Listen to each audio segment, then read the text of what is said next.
Okay, we are back with our day 3 mindfulness week with Gabby Ortega, our master coach inside of our Metamorphosis program. And just to put out there, Gabby has been teaching inside of our Metamorphosis program for a year and a half now. And she is an inner child healing specialist inside of our program. And of course, she does so much more outside of that.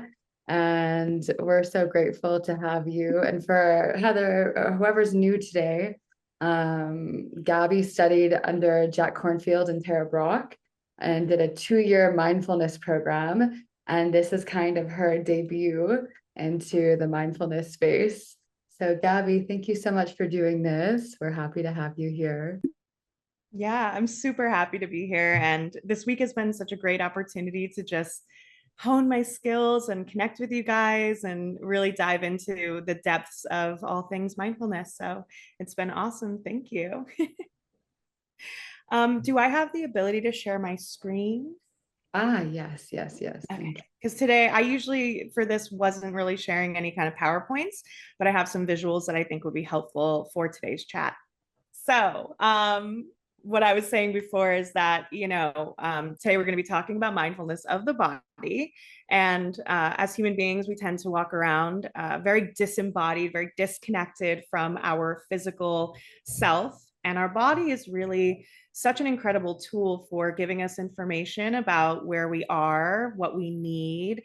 And I'll explain kind of in a minute how specifically your nervous system, which is wrapped around your entire body, has kind of a direct pathway to your brain. And it's like this information highway that's constantly sending messages to your brain, which trigger thoughts. And your thoughts come from your subconscious. And then your brain can also trigger your nervous system. So your thoughts can activate your nervous system as well. And the process of mindfulness, why it's so important in just looking at how the body is, including the brain and the nervous system, is that mindfulness connects your conscious mind, which is your thinking brain. It's the part of your brain that basically houses your kind of sense of self. I am me, you are you. It's what you use, what you think you're using every day when you're like making choices and, like living life.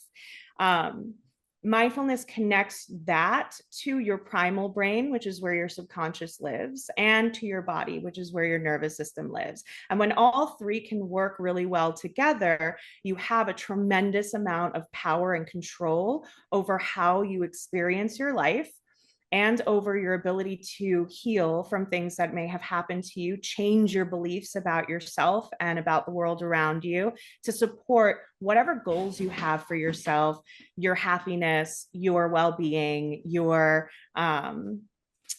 purpose, all of it. So it's really, really kind of mindfulness is at the center of kind of connecting all of these things together. And I like to use the metaphor of like, you're getting back in the driver's seat of your life experience. As things happen to you, you don't necessarily get drawn into it with like kind of a getaway car and someone else is driving, either your brain or your body, because you're triggered or reacting, but rather your conscious mind gets to get in the driver's seat and decide where you want to turn and if you want to slow down and where you want to go and all of those things.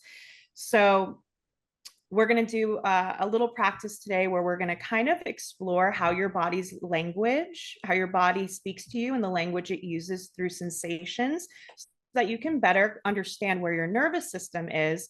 Then you can kind of attend to it and get it back to a place of regulation, because when you're in fight or flight and your nervous system is activated, you tend to feel more anxious, more stressed, more depressed, more overwhelmed. I'm glad you like that analogy. I love a good analogy.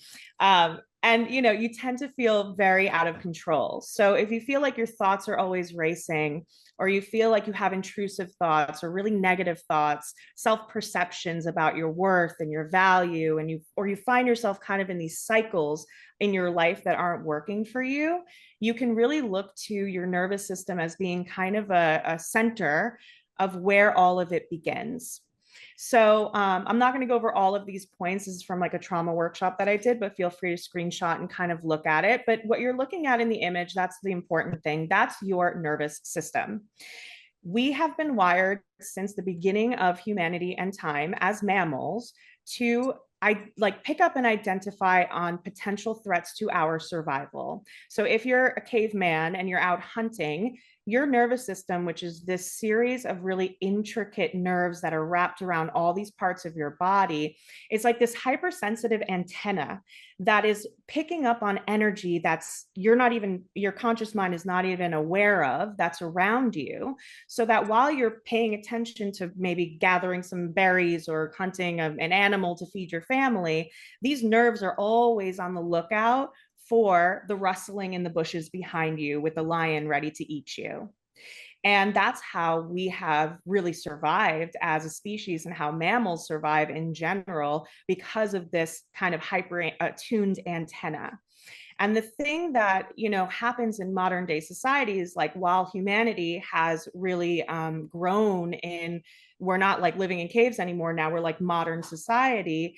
While that's happened, and we're not necessarily stressed about animals eating us anymore, or like dying of starvation, we we're still hypersensitive to stress and stressors and energy, right? Our nervous system has not changed and it's still very primal, even though we have evolved as a species. So understanding the role that it plays in your life and how your nervous system creates signals in your body that then your body sends sensations to your brain, understanding how that works is going to really help you identify when you're activated.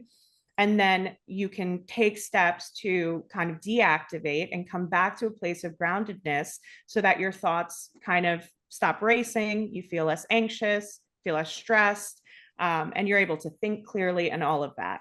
So these nerves, as you can see, there's kind of a central line that goes down, but all of these tendrils that kind of go along the sides, like they wrap around your neck, your throat, your heart, your gut, and your hips and your root. There's a lot down there. And I kind of like to also correlate this with the chakra system, if you're familiar, is actually, without having the science back then, when they were developing the chakra system, they were very attuned to their body's sensations and noticed that all of these nerves or sensations were happening in particular parts of their body, right? So you have your, like right here is kind of like your third eye, you have like your throat, you have your heart, you have your I believe next is the solar plexus, I'm not a chakra expert, and then your root. So if you kind of look at them side by side, there's a lot of correlation to where your nerves kind of extend to your body, and then where you feel different sensations in your body when you're experiencing different experiences. So the kind of like another metaphor I like to use is like, let's say, or story, let's say you're walking out of your house one day and you open the front door, you're feeling pretty good, you're feeling pretty relaxed. And all of a sudden, boom, there's a car accident right in front of your front door. And you feel this in your gut, this kind of like clenching happening in your gut. You're like, oh my God. Those are these nerves clenching up because they're witnessing something very stressful. There's a stressor right there. You might notice when you're feeling really sad that your throat tightens, or you have trouble, choking back your tears, and you're kind of having trouble relaxing your throat, or that your heart, right? Heartache is a real thing when you're going through a deep heartbreak and you feel like your actual heart is hurting. That's because these nerves are tightening and they're responding to stress energy. So that is just a small example of how your body is speaking to you to kind of give you an indication that something is going on. And it's really important that we don't ignore these signs and the language that our body is speaking, and get into our heads, but rather pay attention. And this is also really tied to intuition. You know what I mean? So when you're thinking about like tapping into your intuition, your gut feelings, literally gut feelings, you're actually really learning how to read your nervous system, because your nervous system is your intuition. And as well, you have a spiritual intuition as well. That's, a thing. But I do want to also say that there's a lot of intuition that lives right here in your body through the nervous system. So we've learned to kind of really suppress feeling. And this is the experience of learning how to tap back into that so that you can really connect with that body knowledge and wisdom that's been there since the beginning of humanity, which is a powerful, powerful thing. So I can send this image to anybody who's interested after the workshop if you want to have that on hand. I actually got it tattooed on my arm, so I would never forget. Yeah, I got this done in Bali, and it's like my favorite tattoo ever. It's the same picture. Can't really, I'm like bad angle, but it has all of this to kind of really remind me all the time to like get back into my body. It's like always speaking to me. So I have this kind of little cycle that I like to explain as well. And this is kind of how it works. Oh, thanks, Caitlin. So let's say you have some kind of environmental event that triggers your nervous system activation. A simple kind of example is, you're on your way to work, you have an important meeting, and you're hitting every red light along the way. And all of a sudden, that's the stressor that we have in modern day society, right? That's the event. You're going to be late. And then all of a sudden, you start to have these really uncomfortable sensations in the body and a lot of thoughts. Oh my God, what am I going to do? Oh my God, what are they going to think of me? I'm going to miss this. I'm going to miss that, blah, blah, blah, whatever the consequences might be. And you get anxious, right? And you get stressed. So that is the process of you have an experience or an event happens and your nervous system gets triggered, sends the signal to your brain within like microseconds that something is wrong. And your brain unconsciously picks up on these signals. And the problem is, if you don't actually see a lion coming at you to attack you, you don't really understand or notice kind of the activation happening. You kind of go, well, this is just a day in life, this is just whatever. But your brain is still reading your nervous system unconsciously. And then it reaches for a story or a reason for why your nervous system is going off to bring to your awareness so you can do something about it. And your brain's job is to create meaning. It's a meaning making machine. So its job is to create a story or to interpret what's happening so that you can better address it and kind of come out of a stress response. Now, the problem with that is that we don't notice all of this happening because we're kind of, in our heads, we're thinking about other things, but all of a sudden these automatic thoughts will pop up. And now the problem with that is that we are no longer consciously creating thoughts that serve us. We are allowing for these automatic thoughts to pop up and these meaning making machine to create meaning from an experience that is generally written off of a blueprint from our childhood, from our past, and it creates meaning from what we have already experienced or what we know or what our belief systems are. So back to the example, you're running late for work. Your body is the first thing to pick up on this. It starts to get anxious, gets activated into fight or flight, sends that signal through your nervous system up to your brain and goes ding, ding, ding, something is wrong, something is wrong. Your brain goes, I don't know, we're safe, but I have to create a meaning about this. So then whatever your past experience had been become the meaning. So if you might have a story in your mind because maybe in the past you were told you're lazy or you're not a good at time management, or like you have some other story going on, it's going to reach for what's familiar and it's going to pop that into your head, and those are the thoughts that are going to appear. And what we do is we believe every thought that comes into our head, right? We're like, the thought pops up and we just go, yep, okay, let's roll with it. And we don't have to. It's just because those stories are what's familiar or a blueprint, running through a blueprint of our belief systems, that we tend to trust it automatically without shifting it and creating new beliefs, new meaning, and creating new neural connections that actually support us, right?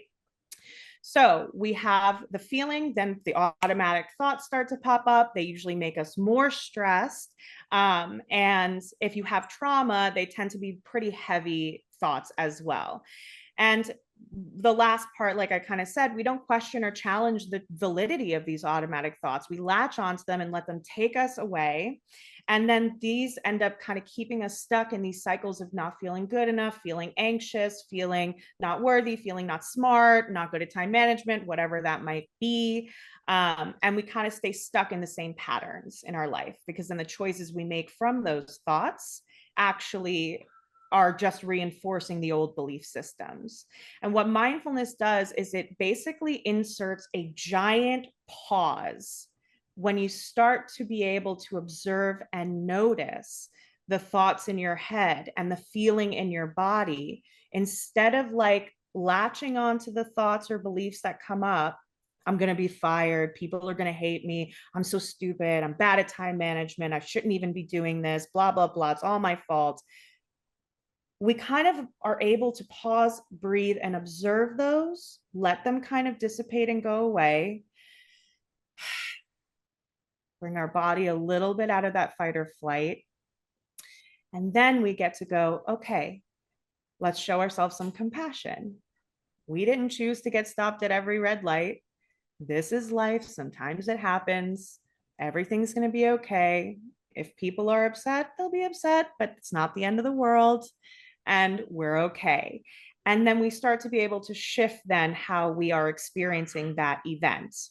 And we have so many micro events throughout our day that we just don't even notice, that we're constantly riding this kind of wave of different levels of activation, right?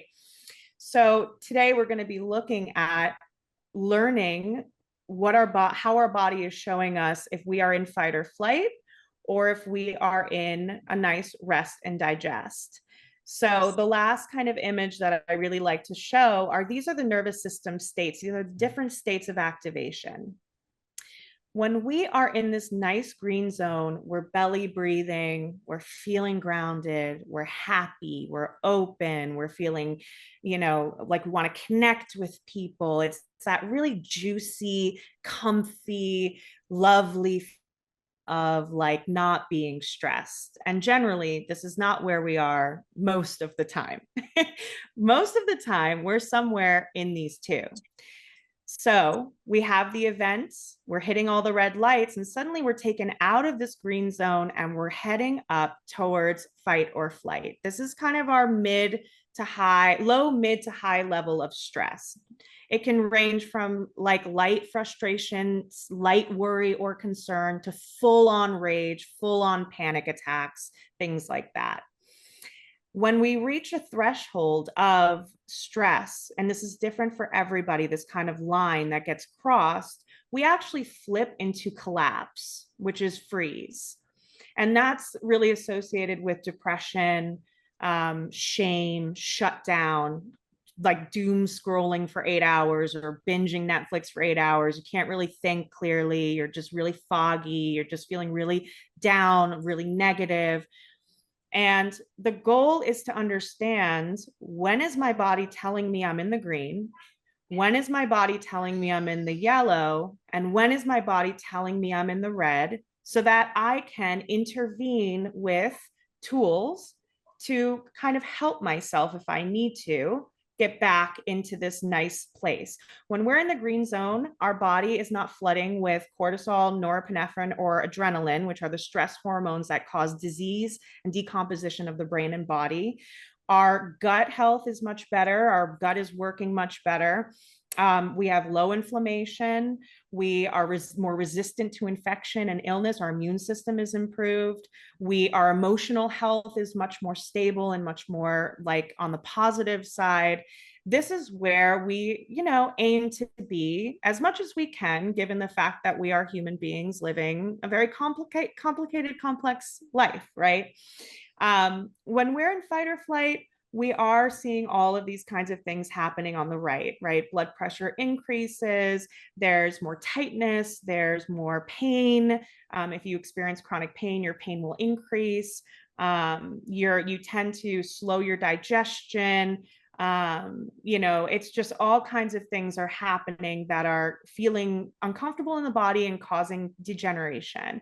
And then kind of this is the most extreme when we're in shutdown, believe it or not, even though you feel like you have really low energy, it's because you're being completely flooded with stress hormones.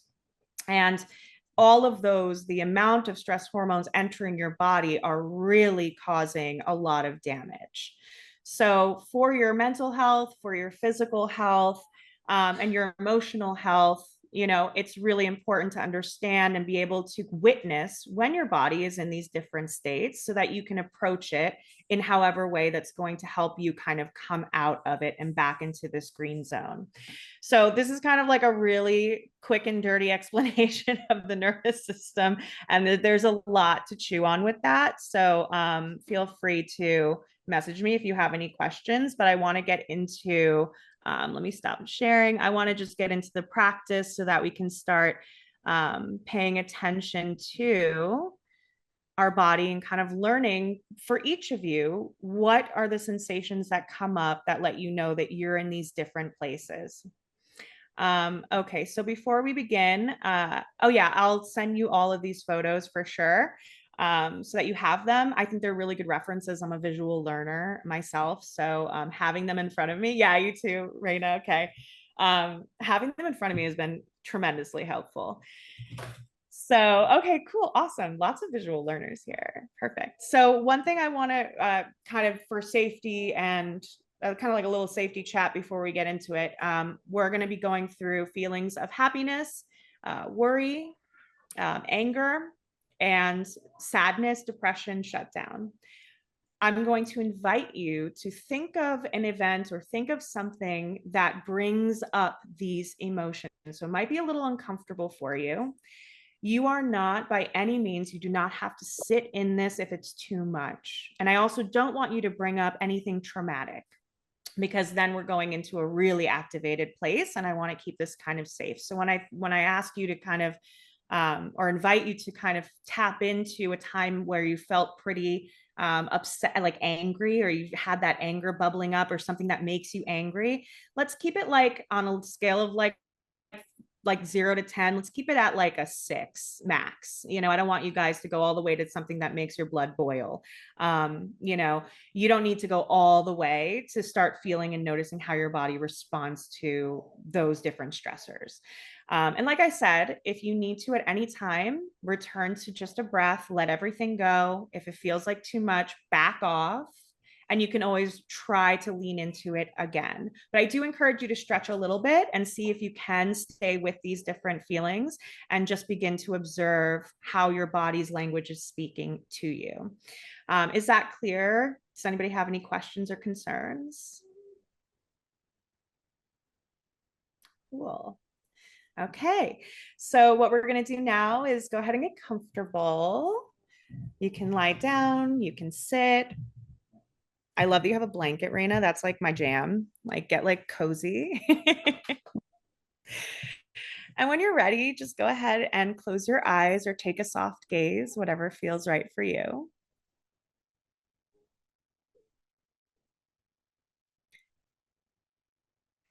And then you're just going to take 3 very slow, deep breaths in through your nose and out through your mouth, really filling your belly up.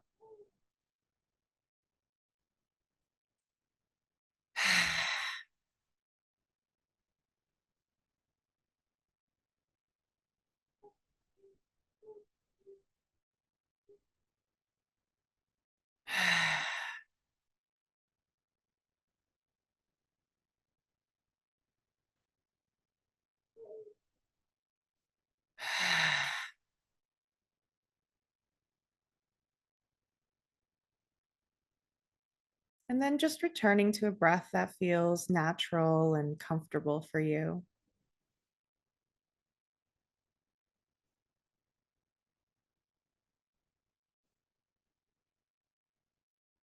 Allowing yourself to really drop in to this moment right here in front of you.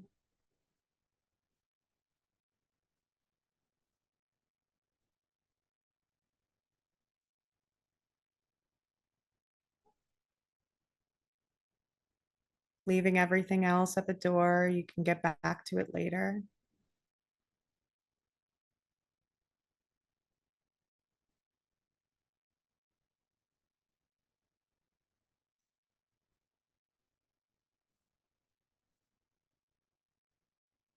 Now, the first thing I want you to do is just bring your awareness to your body itself, starting at the top of your head, really slowly and gently scanning down and noticing if there are any areas that feel tight or tense.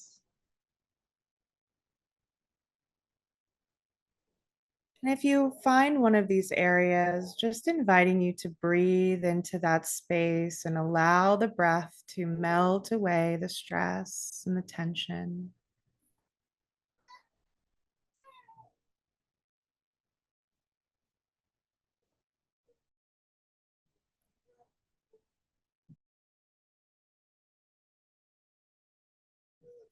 Relaxing the face,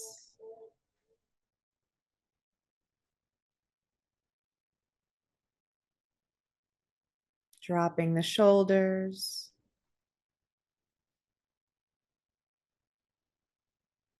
unsticking your tongue from the roof of your mouth, and letting your jaw hang loose.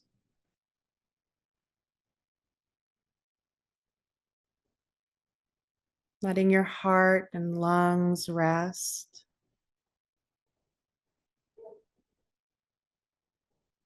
Softening the belly,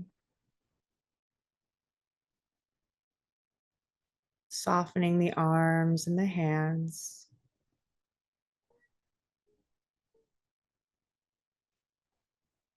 Softening the hips and the butt.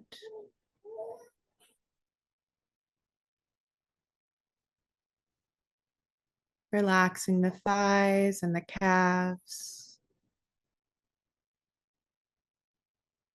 Really softening the arches of your feet and letting your toes hang loose.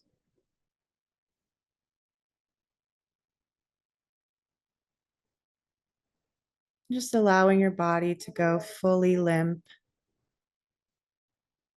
nice and soft.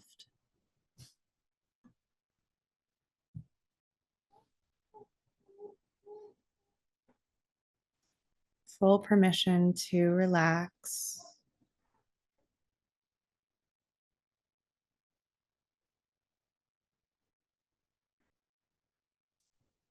And once you feel like you've reached that place, I want to invite you to think of a memory or something or someone that brings you a sense of happiness, joy, pleasure, maybe even curling your lips and having a little smile.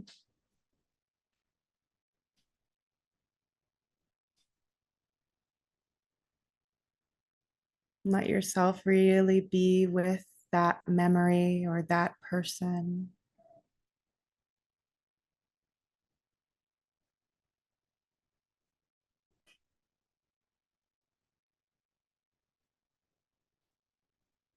And then just noticing how your body responds to that feeling of happiness.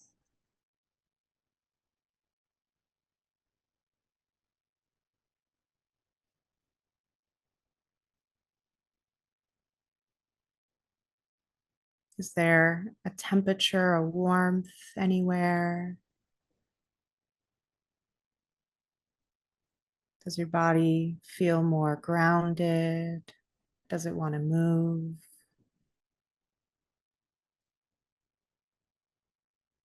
Does it feel more open?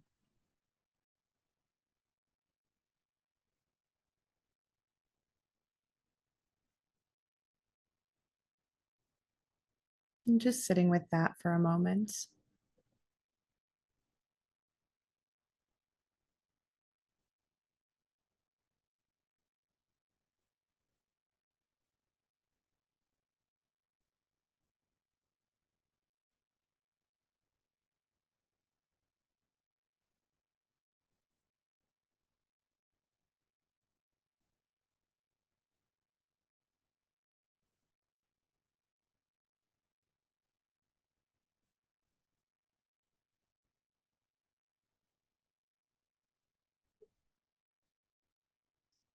And then gently in the next breath or so, just release that.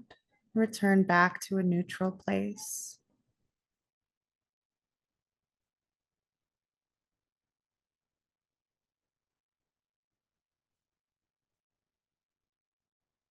And just taking note of anything you felt in your body being in this place of happiness or pleasure.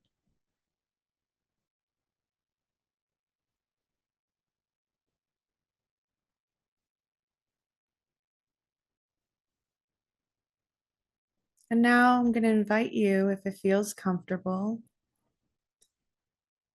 to bring a memory or an event or something to mind that begins to give you a little worry, a little fear, perhaps.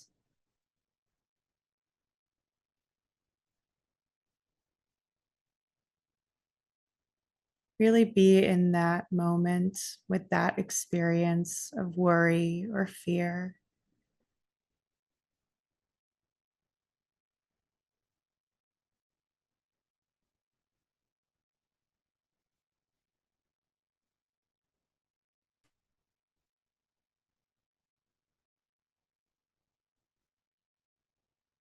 And once you're really in that space, turning your awareness to your body,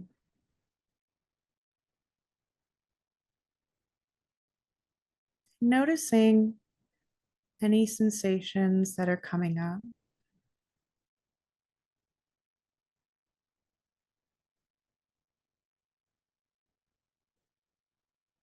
any textures, colors, tightness.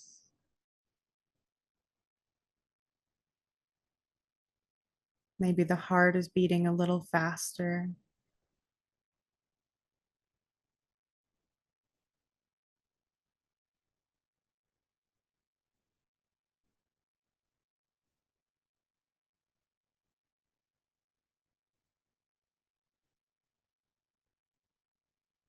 I'm just taking a moment here to scan the body and notice the shift from happiness to worry.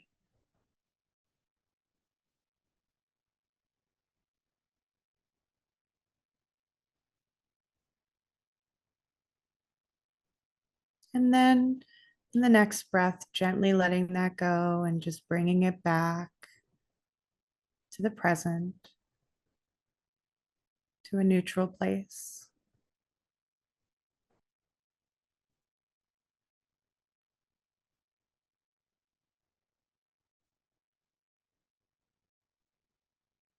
Softening the body, deepening the breath.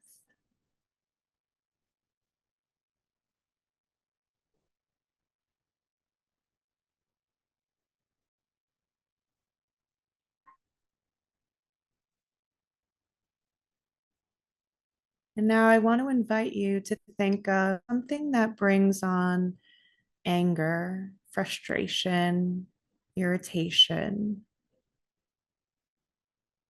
something that makes your blood boil a little bit.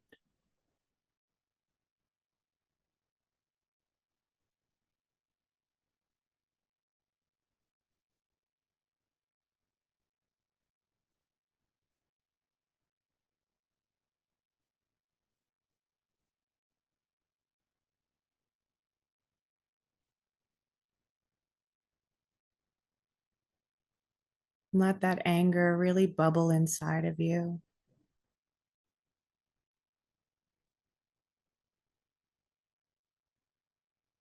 When you're there, again, just turning your awareness to how your body is feeling that anger.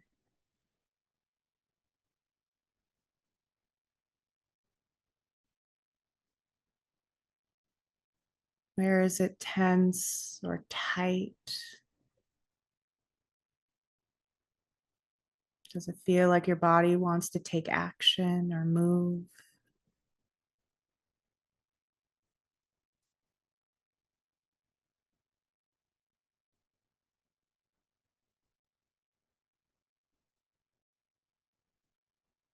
Maybe your fists clench.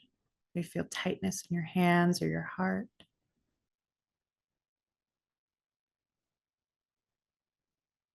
Maybe your jaw clenches.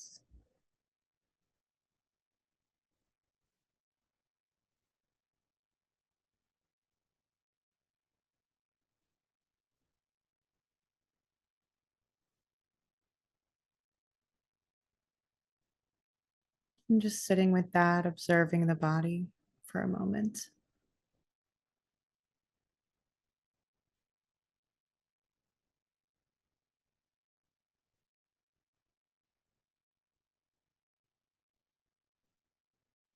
And then in the next breath or two, allowing that to go, releasing it and coming back to a neutral place.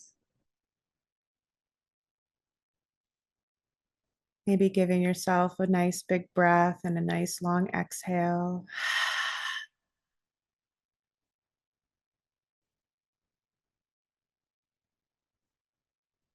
Once again, inviting your body to soften.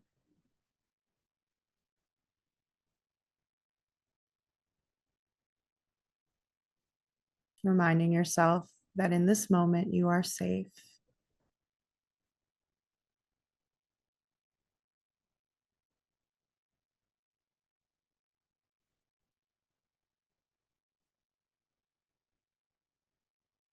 Once you feel like you've entered that neutral place, no rush, I want to invite you to think of a time or memory where you were feeling very paralyzed, sad, maybe overwhelmed, shut down.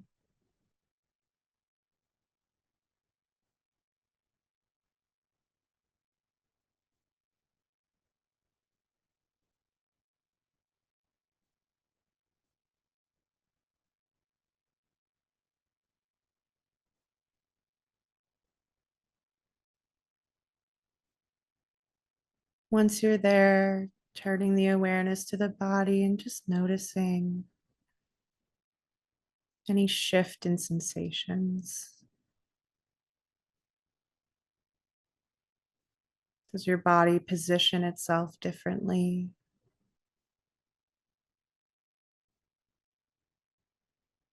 Where is there tightness or tension?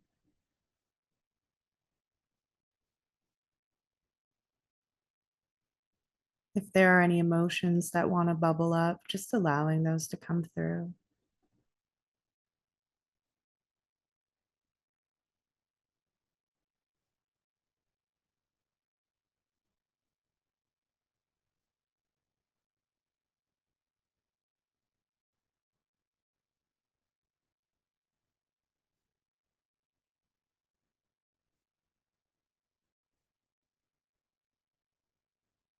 And just take a moment here to observe, scan the body, and notice how it responds to feeling overwhelmed and shut down.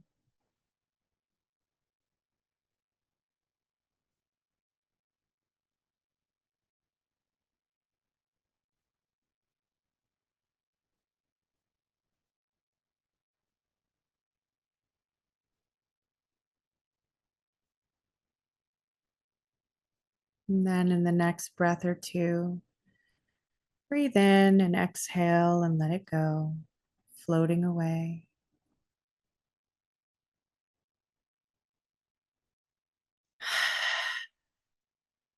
Bringing it back to a nice neutral place here in this room with this group.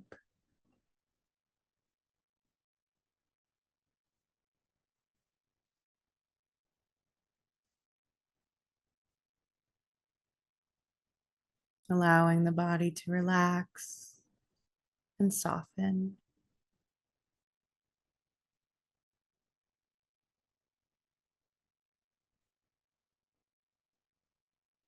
You are safe. You are held.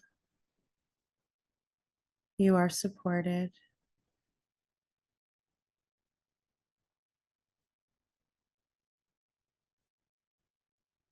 And finally, bringing it full circle, coming back to a memory or something that puts a smile right on your face, something you love.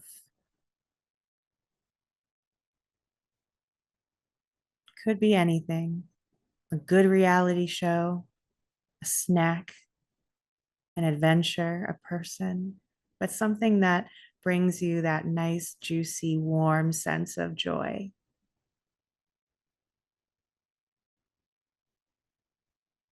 And just be with that.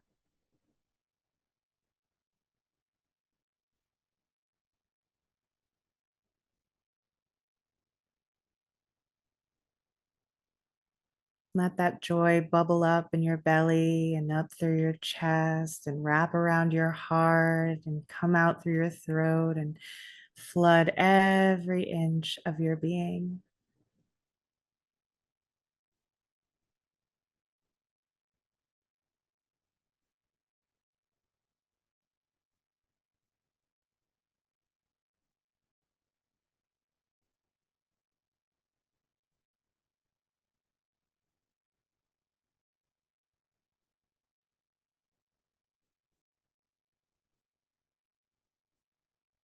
And then when you're ready, letting that go, coming back into your body, back into the space and the here and now.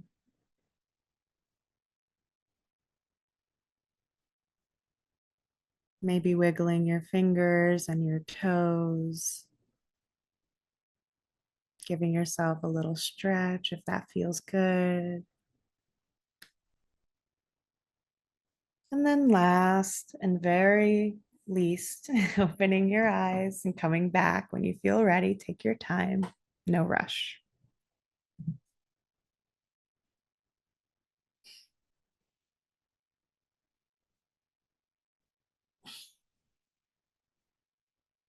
Awesome job.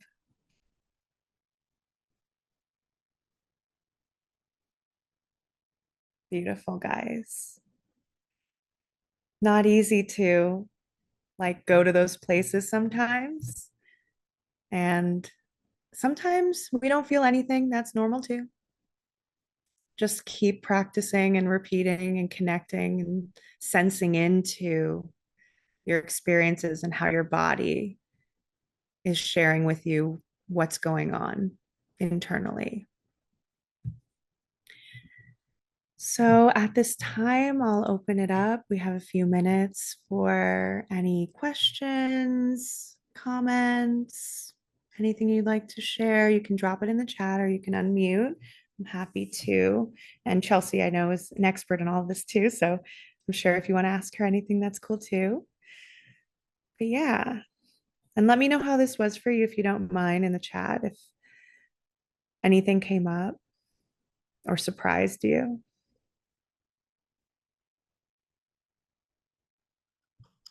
I'll just say I was pleasantly surprised with my ability to come back to neutral really easily in between emotions and just noticing like progress that I've made where, in the past I could get stuck in something.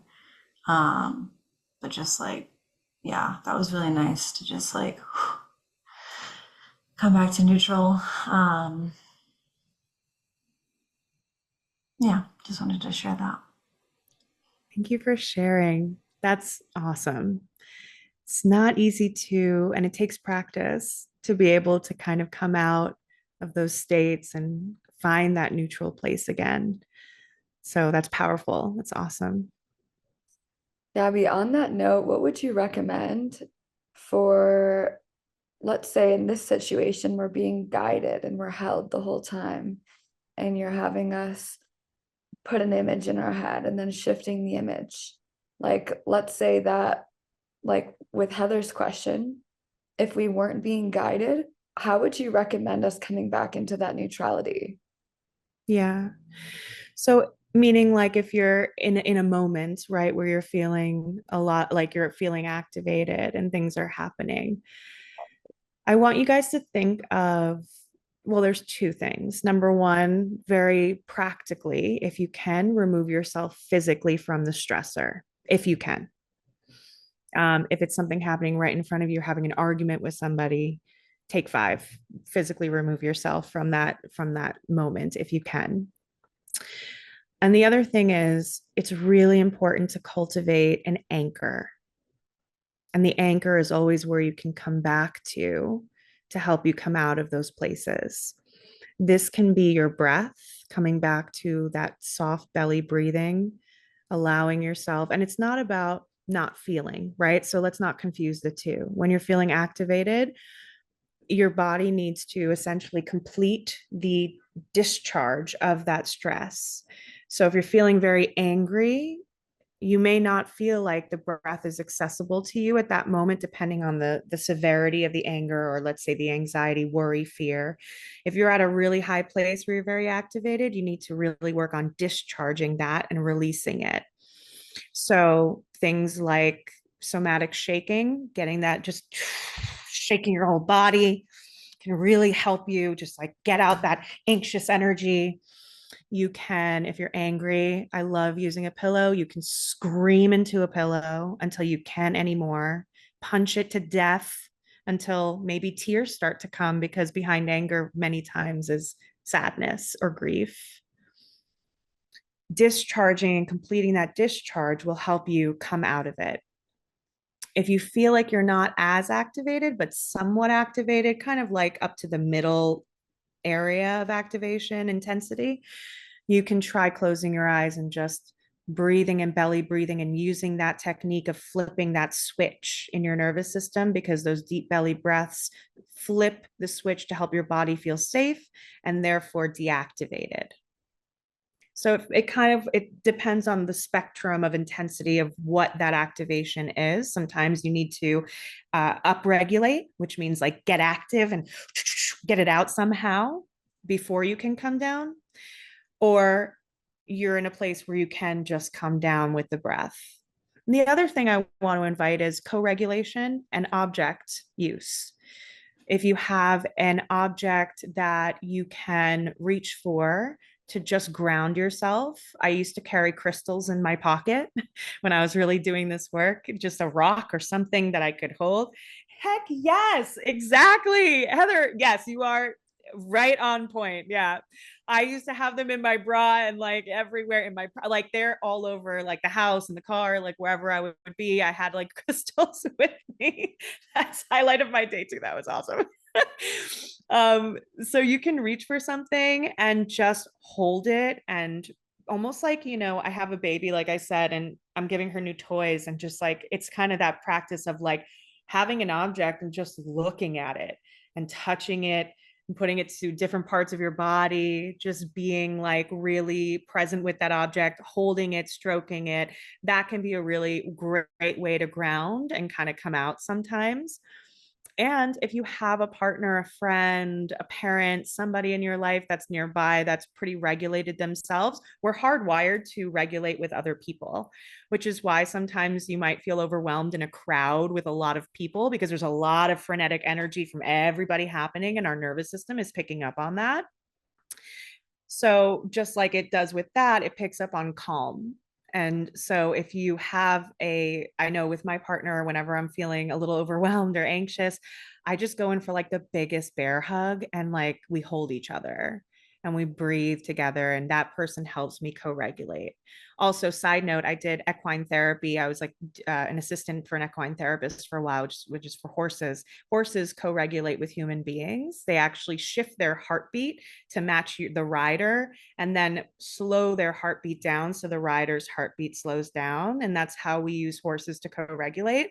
It's incredibly fascinating research. And we used to work with children on the spectrum who were really non-functioning, very like they couldn't nonverbal, very, very emotionally reactive or sensitive. And the minute they got on these horses, you would see they just like smiling, calm, happy, joyful. And one girl who had nonverbal her whole life started talking. So pretty incredible. The co-regulation can be a beautiful way to help yourself come out of some of this activation, come back to a neutral place as well. So those are just like different techniques. It's kind of like a Mary Poppins bag of things you can reach for and just find the things that actually work for you, because everybody's super different with what they'll respond to. So just try a bunch of those different things and see what happens. A pet. Yes, thank you, Heather. A pet. Also great for co-regulation. Cat, dog, rabbit. I don't think you can hug a fish, but you can try. For sure. So Alicia said, I found this gave me a lot of anxiety and I felt myself going into fight or flight. I had to pull myself out of this exercise, but would love to practice with more of this exercise.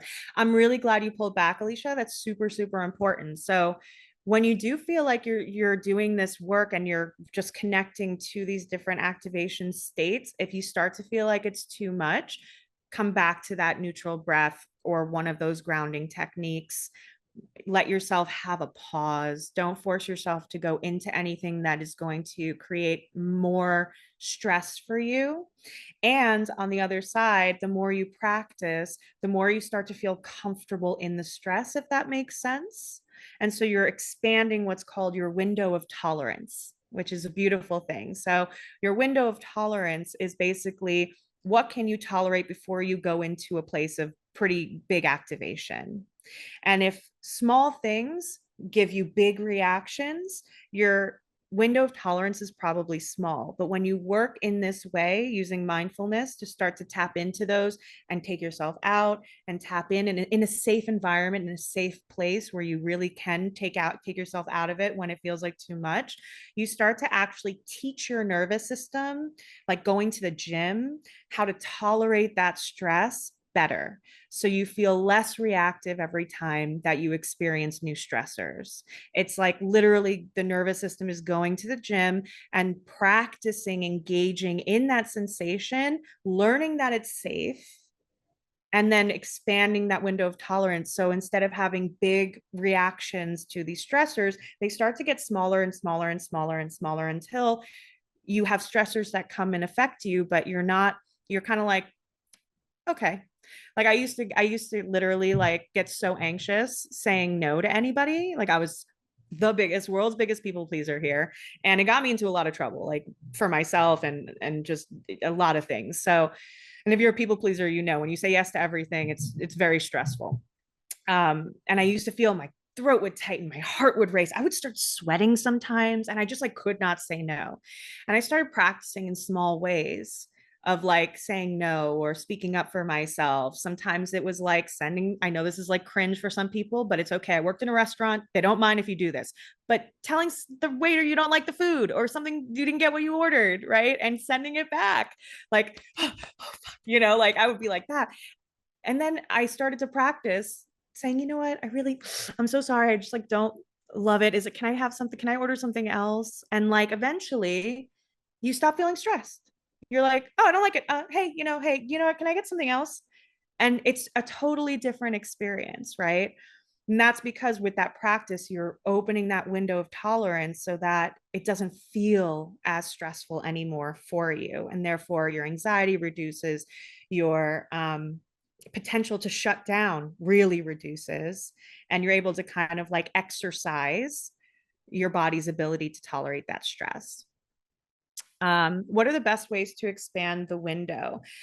Titration. So essentially doing a practice like this where you're in a safe environment, you know that like logically and consciously, you're not in an argument with somebody, you're not in an anxious situation, but really in a safe place and just engaging in memory or thoughts that may create some of this anxiety or this fear or this shutdown for you, and then being able to bring yourself out of it.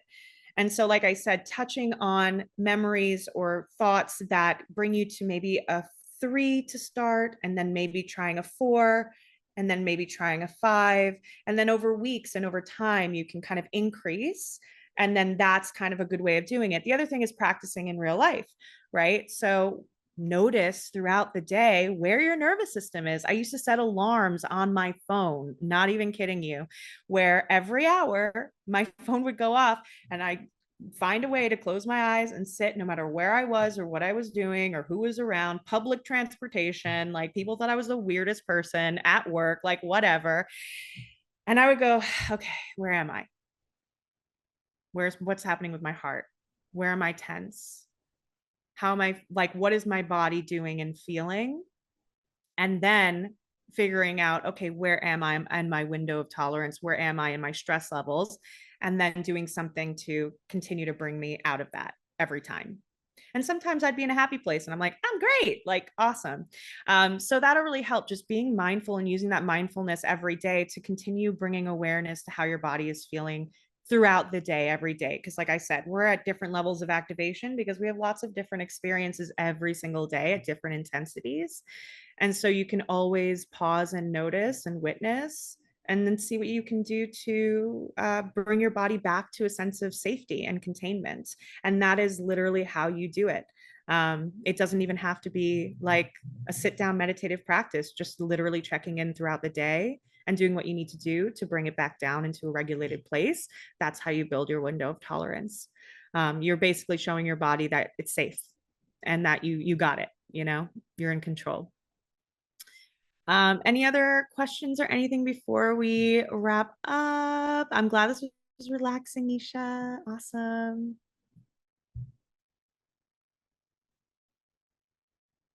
Yeah, this was so supportive. I loved this. This was Yay. amazing. Like so, so, so good. I'm so glad. Yeah. Super appreciate all of the graphs that you shared and your little stories. Loved when Heather pulled out crystals from her bra. It's probably the best moment of this workshop so far, like including all the days so far. So funny. Beautiful. Amazing. Well, can we all rub our hands together, take ourselves off mute, and give Gabby a big ashtray. Thank you. Ashtray. Hey. Ashtray to you guys. Thank you Ashtray. for participating. Thank All right, you. and tomorrow's our last day, and we'll be doing mindfulness of emotion. So I will share the graph. I'm going to send it to Chelsea, and then if you are not in Chelsea's group, just send me a DM, and I will send it to you. Nisha, I have your DM, so I'll just send it to you in DMs, and we'll do it that way. I'll send it to you guys right now. Awesome. All right, I'll see you guys tomorrow, and enjoy the rest of your day.